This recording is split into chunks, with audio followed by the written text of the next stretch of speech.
하나님께서 오늘 우리에게 주신 말씀의 제목은 하나님이 나를 캐스팅하셨습니다 라는 제목으로 함께 말씀을 나누겠습니다. 본문 말씀은 에베소서 1장 3절에서 6절까지 말씀입니다. 같이 봉독하겠습니다. 시작. 찬송하리로다. 하나님 곧 우리 주 예수 그리스도의 아버지께서 그리스도 안에서 하늘에 속한 모든 신령한 복을 우리에게 주시되 곧 창세전에 그리스도 안에서 우리를 택하사 우리로 사랑 안에서 그 앞에 거룩하고 흠이 없게 하시려고 그 기쁘신 뜻대로 우리를 예정하사 예수 그리스도로 말미암아 자기의 아들들이 되게 하셨으니 이는 그가 사랑하시는 자 안에서 우리에게 거저 주시는 바 그의 은혜의 영광을 찬송하게 하려는 것이라. 아멘. 에베소서는 사도 바울이 에베소에 있는 성도들과 그리고 그리스도 예수 안에 있는 신실한 사람들, 즉 성도들에게 기록한 편지입니다. 사도 바울은 에베소서를 시작하면서 짧은 인사말을 하고 난 뒤에 가장 먼저 한 말이 찬송하리로다 라고 하는 이 감탄사로 시작합니다.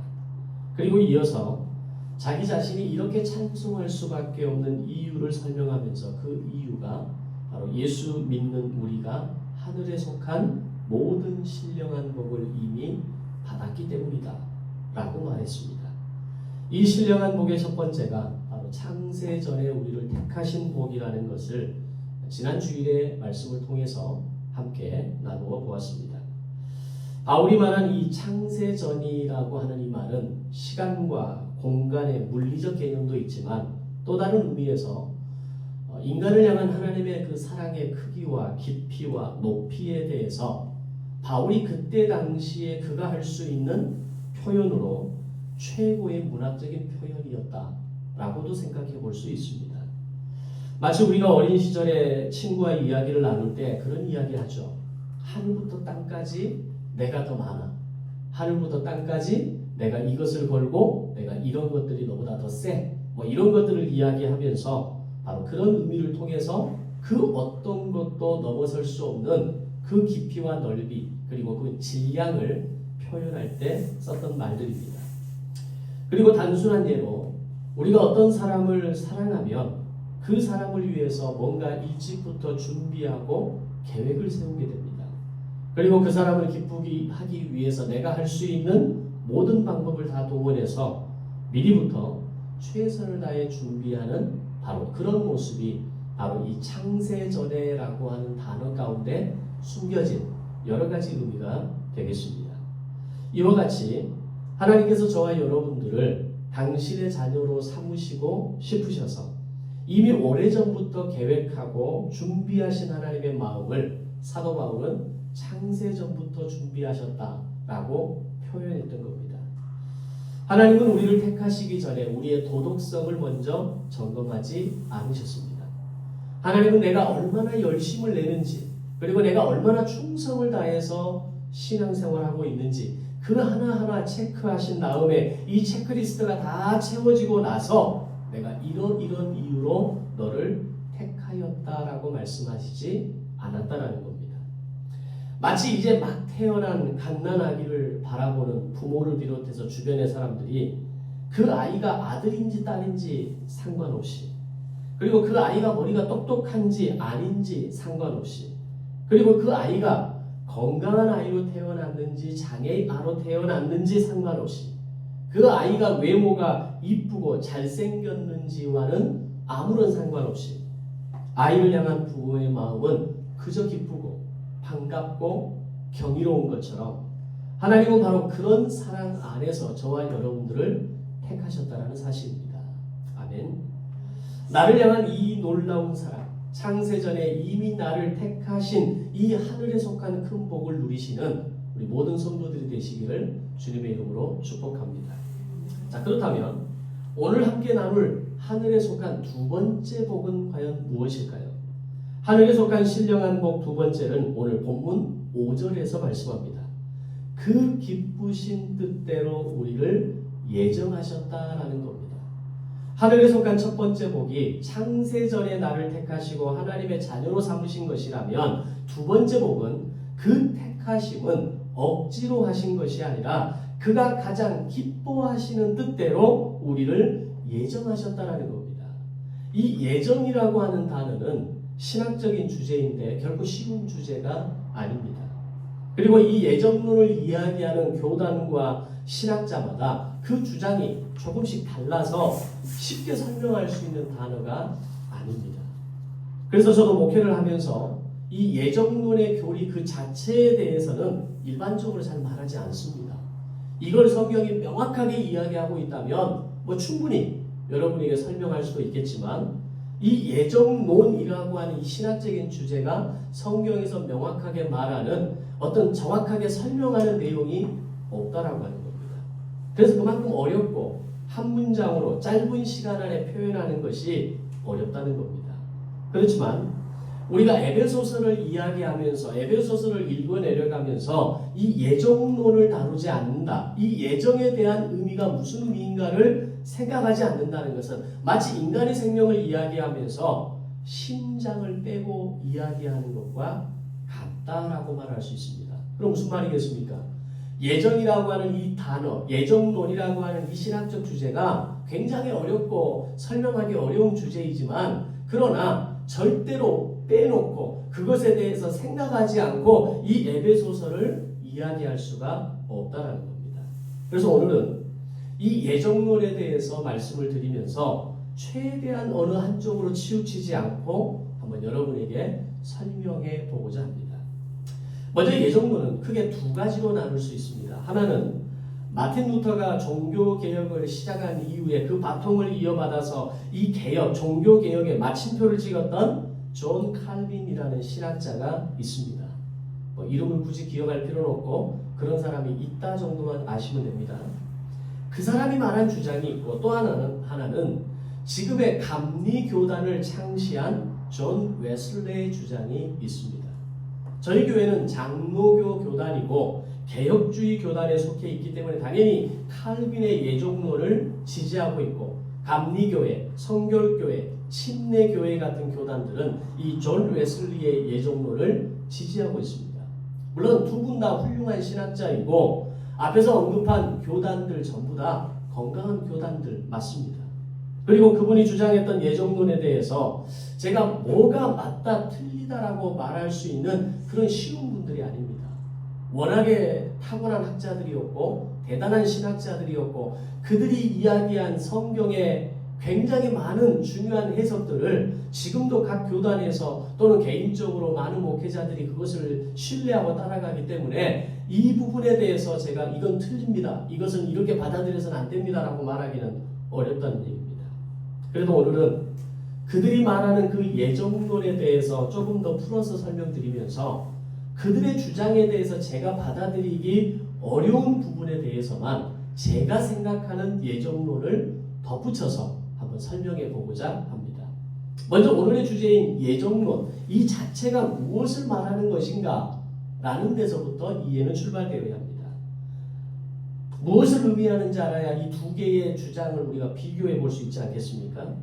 예정론을 쉽게 단순하게 한 문장으로 말하면 하나님께서 구원하실 자를 미리 택하시고 정해 놓으셨다라고 하는 의미입니다.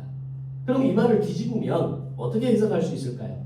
하나님께서 미리 구원하셔서 천국 갈 사람을 정해 놓으셨다면 반대로 하나님은 지옥 갈 사람도 미리 정해 놓았다는 말이 되지 않겠습니까? 이 말이 너무 직설적이라면 구원하실 자를 미리 택하시고 정해 놓으셨다면 구원받지 못할 사람도 이미 정해 놓으셨다라고 말할 수 있지 않겠느냐라고 하는 겁니다. 아마 신앙생활을 오래 하신 분들은 목회자들의 설교나 성경 공부를 하시는 가운데 이 예정론을 이야기하면서 선택과 유기라는 말을 한 번쯤은 들어본 적이 있는 분도 있을 겁니다. 하나님이 선택할 사람과 버릴 사람, 즉 유기할 사람을 미리 정하셨다라고 말할 때 그때 사용하는 단어가 선택과 유기입니다. 근데 과거와는 달리 지금에 있어서 이 유기라는 단어가 우리에게는 굉장히 부정적으로 다가옵니다. 왜냐하면 요즘은 유기견이라는 말이 우리의 일상에 굉장히 깊이 들어왔고 그 어감 자체가 별로 좋지 않습니다. 주인이 그 개를 더 이상 키울 수 없어서 갖다 버린 그 개를 우리는 유기견이라고 하거든요. 자, 그렇다면 마치 그것처럼 하나님께서 우리를 버리셨다라는 말에, 이 말에 대해서 많은 반발감들이 올라올 수 있다는 겁니다.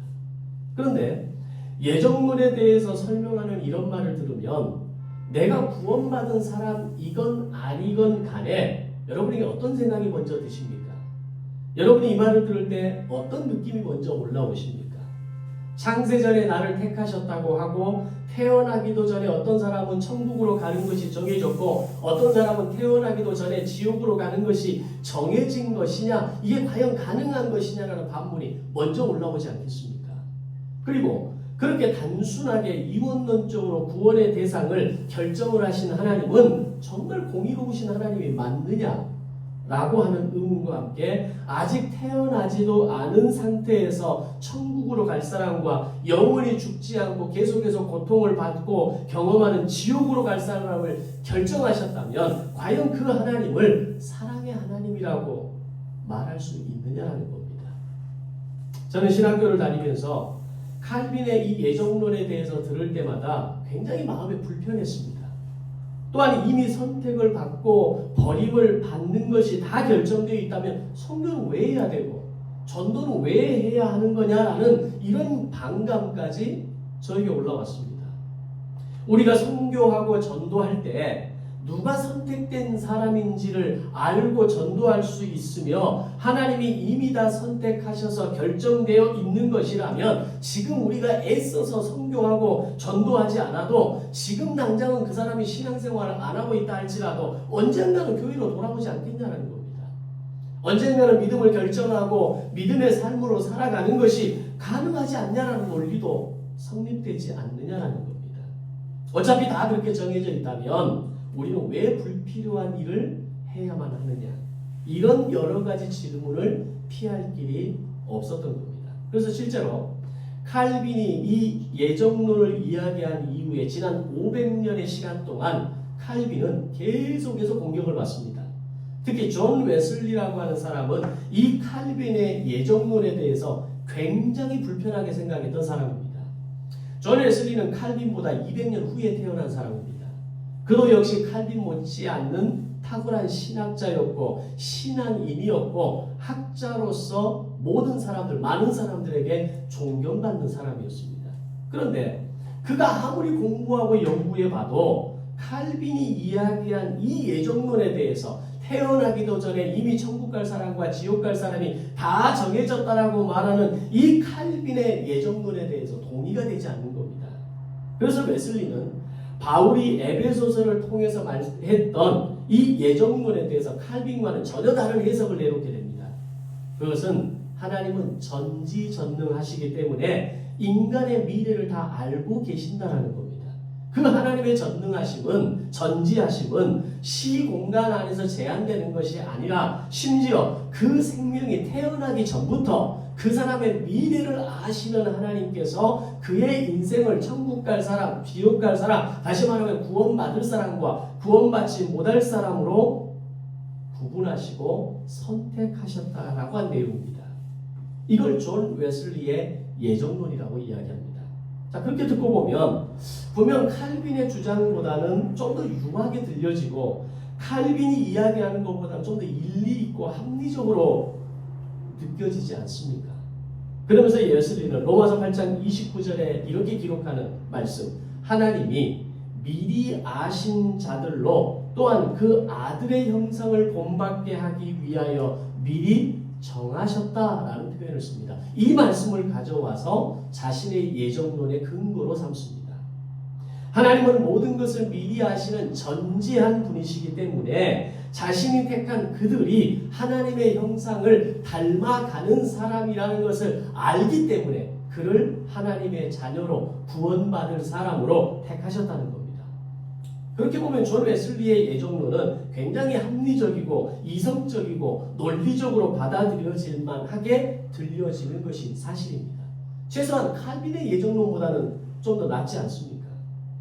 저 역시 아주 오랫동안 장로교 신학을 공부한 목회자이지만 마음속으로는 이 존 웨슬리가 주장했던 예정론을 사실 더 받아들이고 그걸 더 인정했습니다. 그런데 제가 그 이후에 오랜 시간 동안 목회를 하고 성경을 읽어가고 그리고 많은 성도들, 많은 사람들을 만나고 경험하면서 깨닫게 된 것이 있습니다. 웨슬리의 예정론이 굉장히 합리적이고 무리 없이 받아들일 수는 있지만 에베소서에서 이야기하는 예정론을 그대로 설명하고 있지는 않을 수도 있겠다는 생각을 하기 시작합니다. 그리고 인간에 대한 한계를 통해서 인간의 그런 제약과 한계의 모습을 보면서 그리고 저 자신을 보면서 과연 인간이 그것이 가능한 것일까라는 생각을 하게 되었다는 겁니다. 조금 무슨 말인지 아직은 어려울 겁니다. 이게 무슨 말인가 하면 웨슬리는 예수님을 믿기로 한 주체가 자기 자신이라는 겁니다. 그리고 자기가 결심하고 자기가 선택해서 예수를 믿은 그 믿음 때문에 그 사람이 구원을 받았다라고 말을 하는 것이 존 웨슬리가 이야기하는 중요한 믿음의 출발점입니다. 물론 우리는 하나님이 주신 자유의지를 통해서 내가 예수 그리스도를 믿기로 결정하고 받아들임으로 인해서 나의 믿음이 시작되는 것이고 구원을 받는 것이 맞습니다.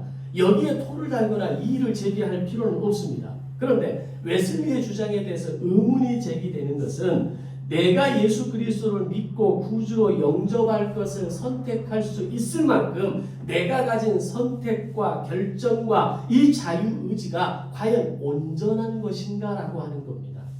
이 말이 조금 어렵게 역시 들릴 수도 있습니다. 좀 더 진행해 보면 우리가 복음을 듣고 난 이후에 즉각적으로 내가 죄인이구나, 나는 죽을 수밖에 없는 존재였구나, 그런 나를 하나님께서 자녀 삼아주셔서 나를 하나님의 자녀로, 나를 구원받을 자로 구원받을 수 있도록 나를 삼아주셨구나라고 하는 이 완벽한 깨달음을 가지고 있는 사람이 얼마나 있느냐는 겁니다.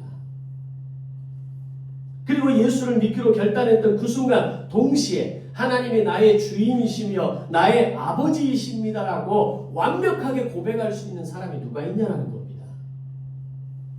그게 죽을 때까지 안 되는 게 인간이지 않습니까? 예수님께서 나를 위해 십자가에 피 흘려 죽으신 것을 믿음으로 구원은 받았지만 평생을 살아도 주인이 바뀌지 않습니다.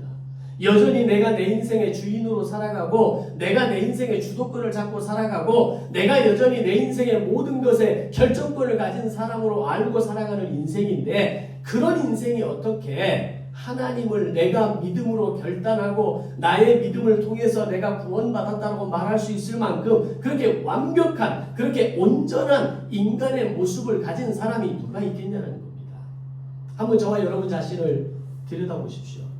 여러분이 언젠가부터 억지로 교회로 끌려 나왔거나 자발적으로 나오기는 했지만 아무런 감동이나 확신 없이 신앙생활 했을 때 말고 적어도 내가 스스로 예수를 믿기로 결단을 하고 지금부터 나는 예배자입니다라는 사실을 인지하고 하나님께 예배하러 나왔을 때 앞에서 말한 이런 마음과 태도의 자세로 하나님 말씀 앞에 정말 설 수 있었냐는 겁니다. 자발적으로 교회를 나오고 하나님을 예배하러 나왔음에도 불구하고 여전히 내가 주인으로 살아가는 모습이 바뀌지 않는다는 겁니다.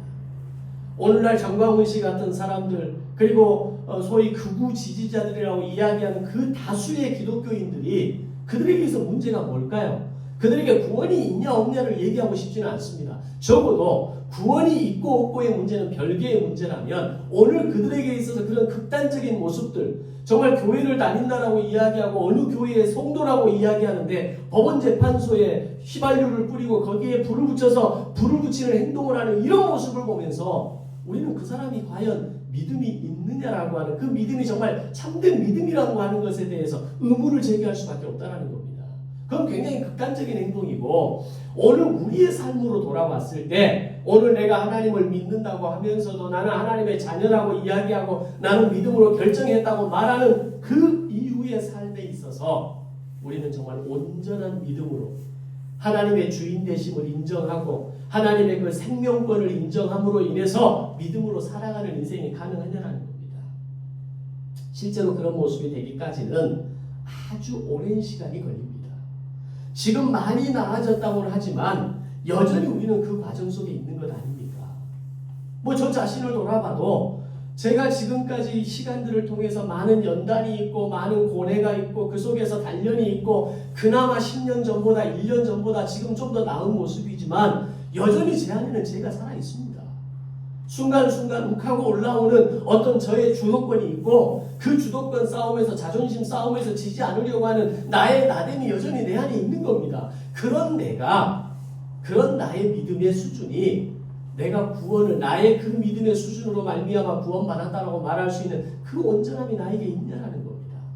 존 웨슬리는 그런 믿음이 가능하다라고 이야기합니다.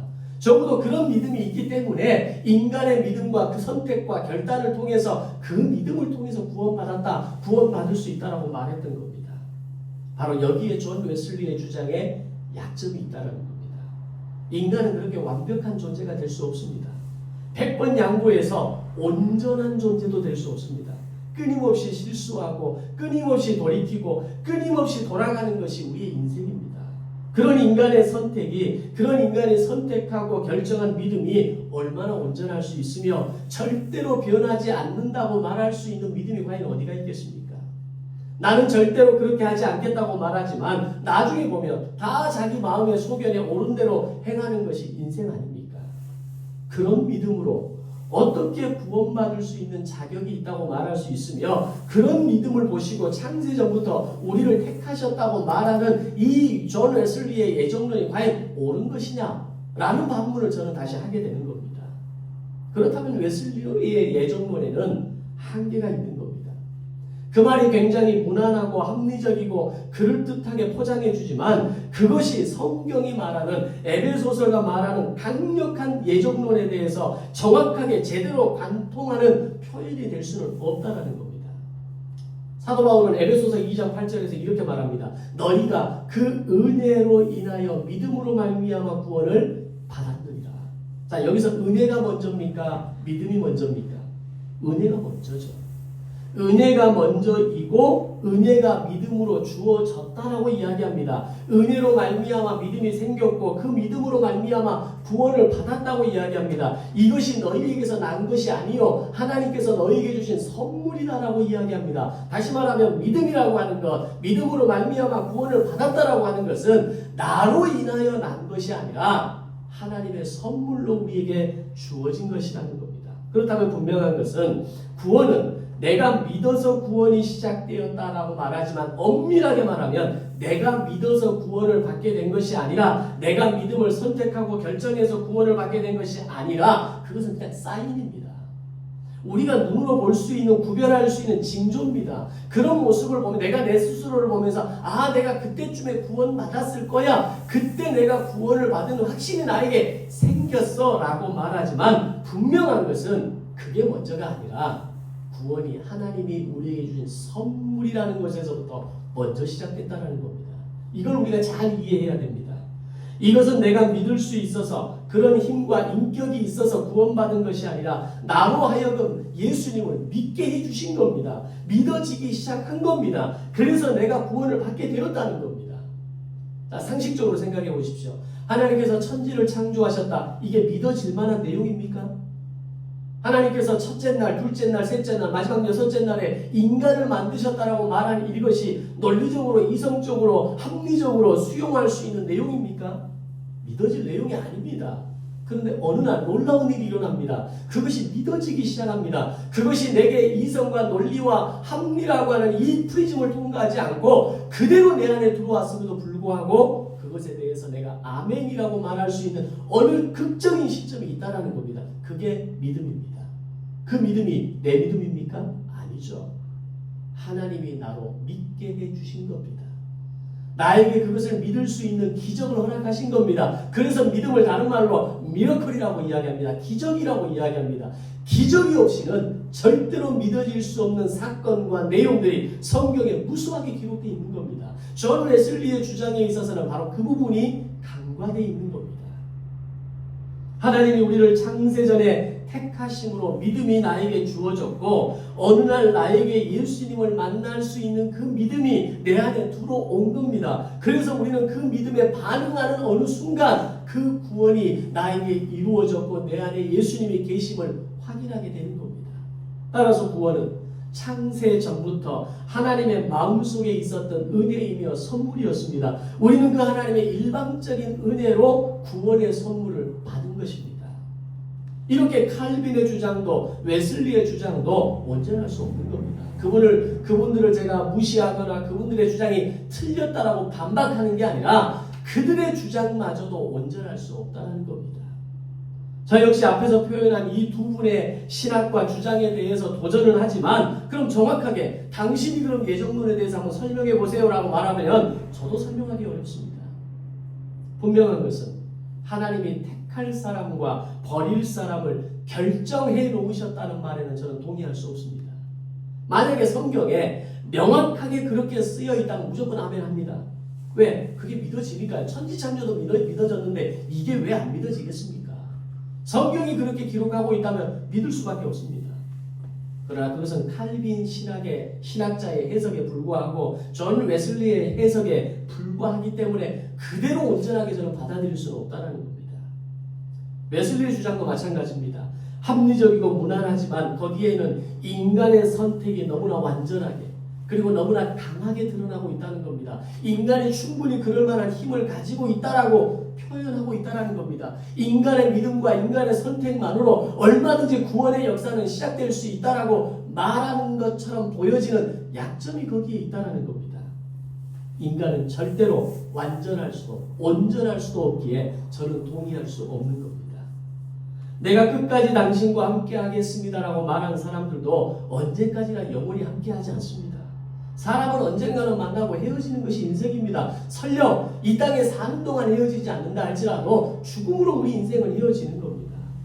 나는 절대로 예수님을 떠나지 않겠다고 말했던 베드로마저도 사람들이 자신을 예수의 추종자로 몰아가는 그 험악한 분위기에서 나는 저 사람을 모른다라고 말하지 않았습니까? 만약에 오늘 우리가 일제시대에 6.25 전쟁 시대에 우리가 태어나서 오늘 우리의 믿음에 대해서 너 예수를 믿을래 안 믿을래? 예수를 믿으면 넌 이대로 너는 총살, 너는 칼로 죽임을 당할 것이고 너는 네가 예수를 믿지 않겠노라고 결정하면 너는 오늘부터 산다. 라고 나에게 직접 총칼이 들이댄다면 과연 우리는 어떤 결정을 할까요? 그 시대의 순교의 삶을 살아내고 결정했던 사람들, 그 시대에 그것을 해냈던 사람들이 그게 당연히 자연스럽게 그렇게 되어진 것일까요? 우리는 말할 수 없습니다. 우리는 결국 그것을 자신 있게 쉽게 말할 수 없는 겁니다. 그만큼 인간은 연약한 겁니다. 우리는 온전할 수 없는 겁니다.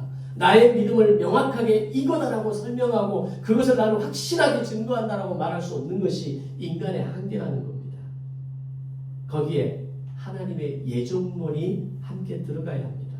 적어도 하나님이 선택할 사람과 버릴 사람을 이미 정했다는 논리를 적용할 수는 없지만 하나님의 선택하심이 먼저라는 것에는 부인할 수 없는 사실이라는 겁니다. 하나님이 창세전에 나를 택하셨다. 하나님이 기쁘신 뜻으로 나를 예정하셨다는 이 모든 말에 담겨있는 가장 중요한 전제 우선순위는 하나님의 선택이 먼저라는 겁니다. 나를 먼저 선택하셨다는 것. 나를 먼저 부르셨다라는 것, 나를 하나님의 자녀로 삼아주셨다라는 것, 바로 그게 하나님의 은혜, 그것이 먼저이고 우리의 믿음이 나중이라는 겁니다. 여러분이 이 자리에 나와 예배하는 것도 마찬가지입니다. 여러분의 선택과 결정이라고 생각하십니까? 그렇게 보일 뿐입니다. 예배를 드릴 수 있는 은혜를 주신 것이 먼저이고 그 은혜가 나에게 임하셨을 때 그 임하신 은혜를 내가 반응하고 그것을 느끼고 그것을 깨달음으로 이 자리에 나온 것이 우리의 선택이라는 겁니다. 내가 이 자리에 예배하러 나오겠다라고 뭔가 대단한 결정을 하고 나왔다고 착각하지 마십시오.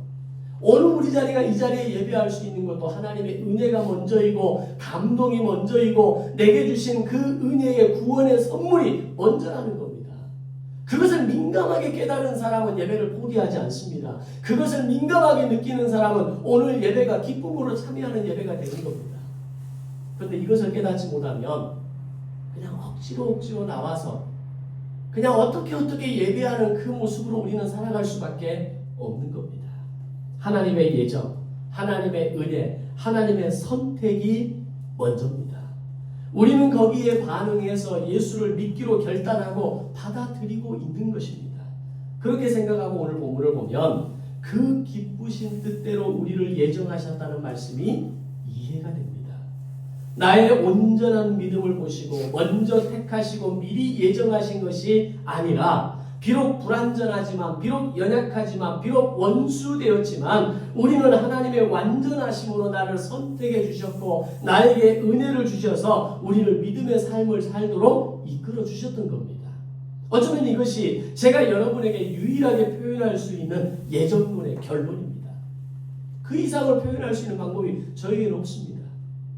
우리가 인생을 살면서 내가 내 인생을 사는 것 같지만 하나님의 놀라운 각본 속에 세워진 주인공이라고 생각해 보지 않으셨습니까?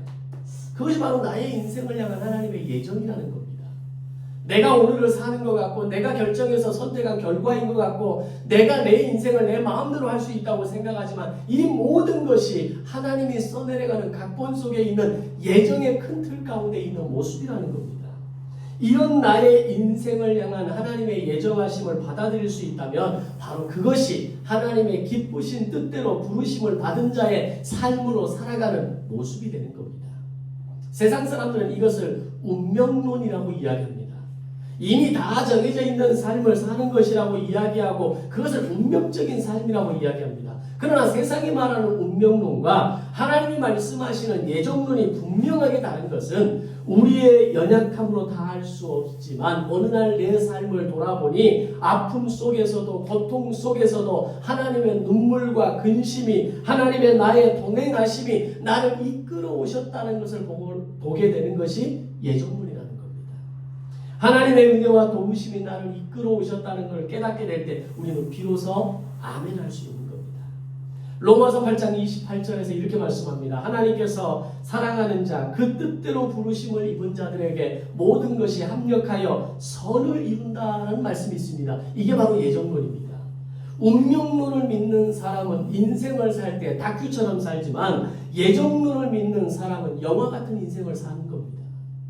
여러분은 인생을 비관하고 낙심하면서 다가오는 어려움을 바라보면서 다큐 같은 인생으로 살아가십니까? 아니면 지금은 조금 힘들고 어렵고 외롭지만 틀림없이 무슨 뜻이 있겠지. 이걸 통해서 하나님께서 나를 이끌어 가시는 여정이 있겠지. 돌아보면 감동이 있고 은혜가 있고 회복이 있는 영화 같은 인생을 살기를 원하십니까?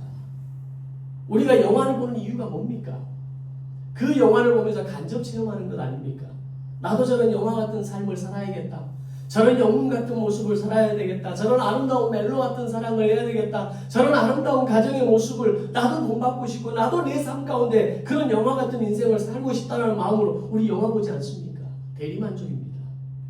그러나 하나님이 나를 향한 예정론이 있다는 것을 믿는다면 이 예정하심이 창세전에 기쁘신 뜻대로 하늘에 속한 복으로 우리에게 주신 것을 깨닫기 시작한다면 그때부터 나의 인생이 다큐 인생이 아니라 영화 같은 인생으로 바뀌어지게 된다는 사실입니다. 오늘날 많은 그리스도인들이 믿음의 삶으로 산다고는 하지만 정말 다큐 같은 삶을 살아갑니다. 뭐 진지하게 살지 말아라, 열심히 살지 말아라 이런 말의 의미가 아닙니다. 그 속에 영화 같은 스토리가, 그 속에 나를 향한 극적인 하나님의 그 각본이, 그 하나님의 계획하심이 숨어 있다는 것을 발견하면서 살아가는 재미가 오늘 우리에게 있어야 하지 않겠냐는 겁니다. 그렇다면 여러분은 어떤 인생을 사시겠습니까?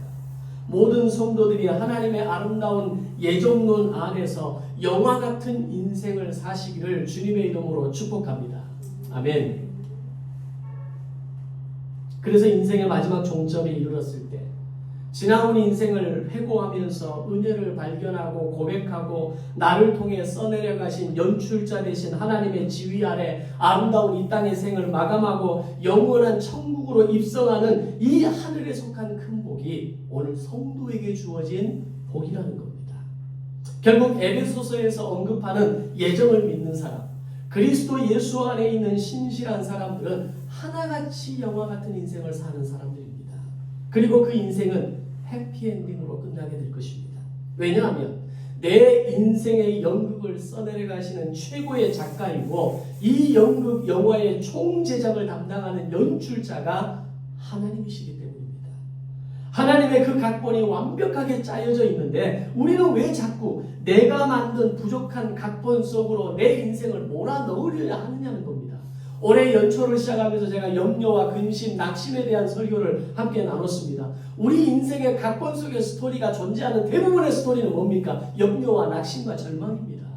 그런데 하나님은 오늘 우리를 향해서 예정하셨다고 할 때, 나를 위해 각본을 준비하실 때 낙심과 절망과 염려의 각본을 준비하신 것이 아니라 그 속에서 희망과 생명과 은혜와 치유의 각본 속에서 오늘 우리가 마음껏 놀 수 있도록 우리를 위해 배연해 놓으셨다는 겁니다.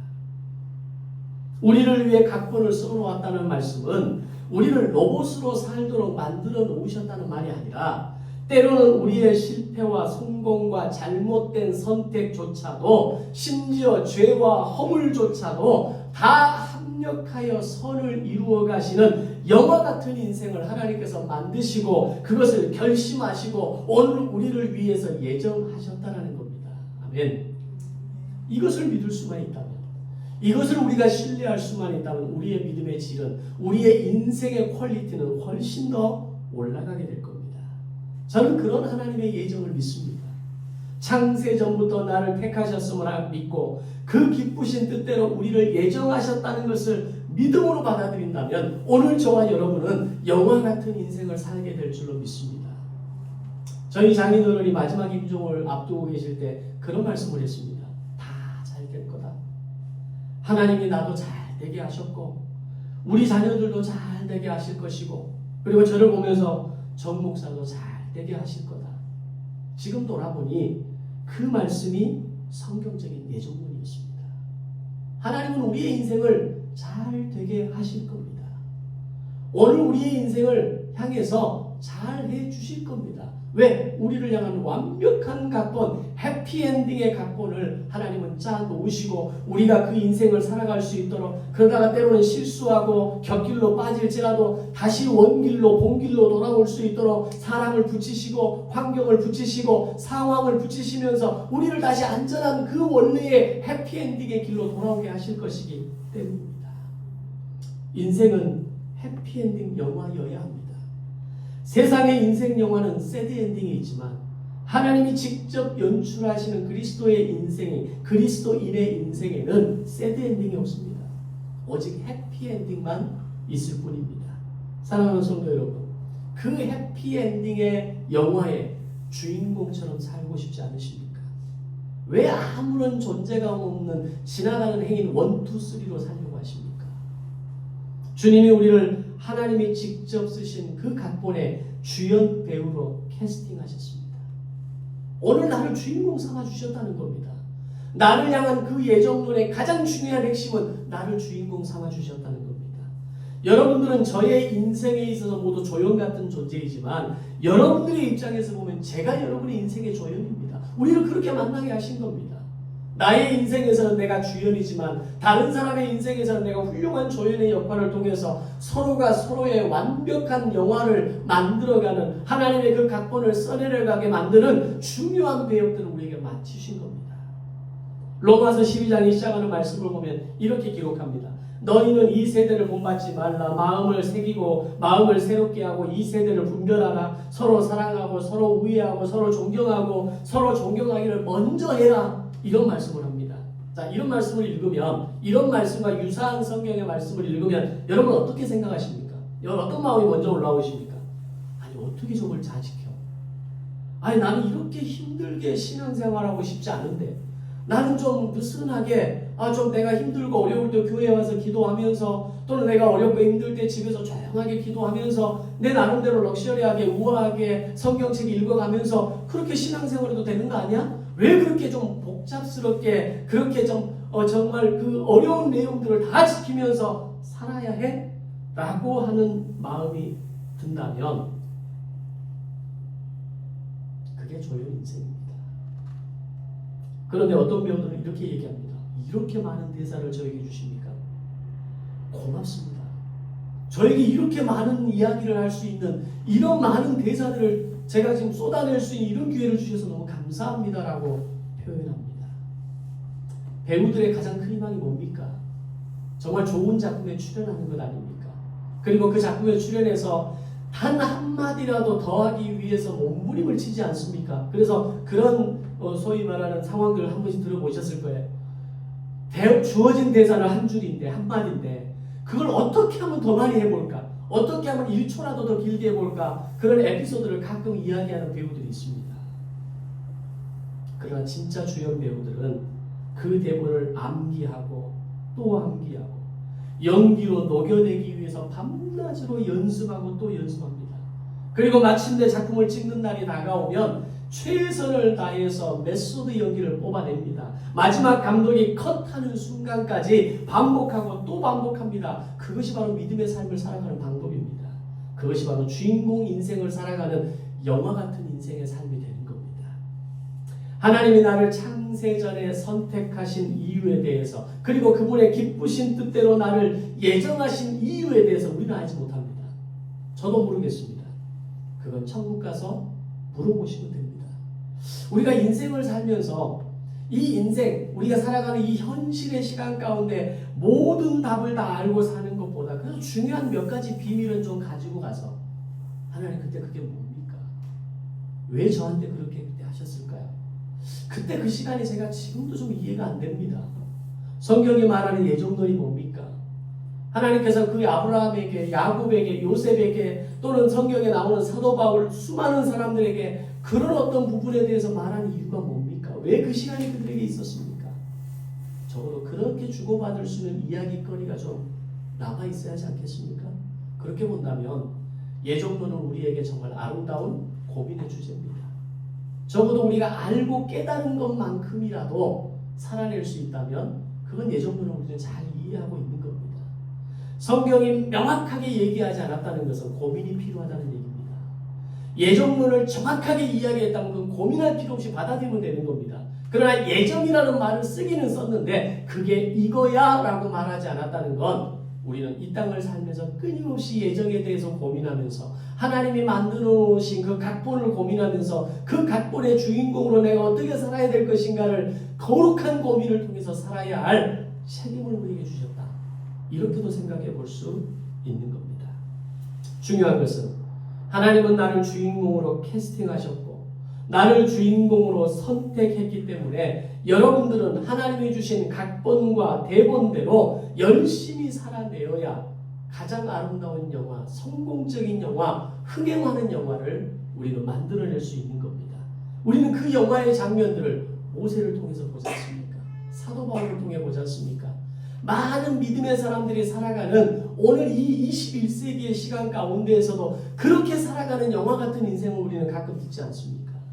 그게 다니엘 기도에 나오는 간증자들의 고백이고 오늘 우리 주변에서 이야기하는 수많은 믿음의 고백이 되는 겁니다.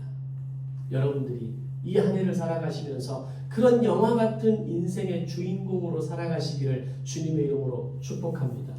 그리고 이 영화가 끝나면 우리는 천국에서 다시 만나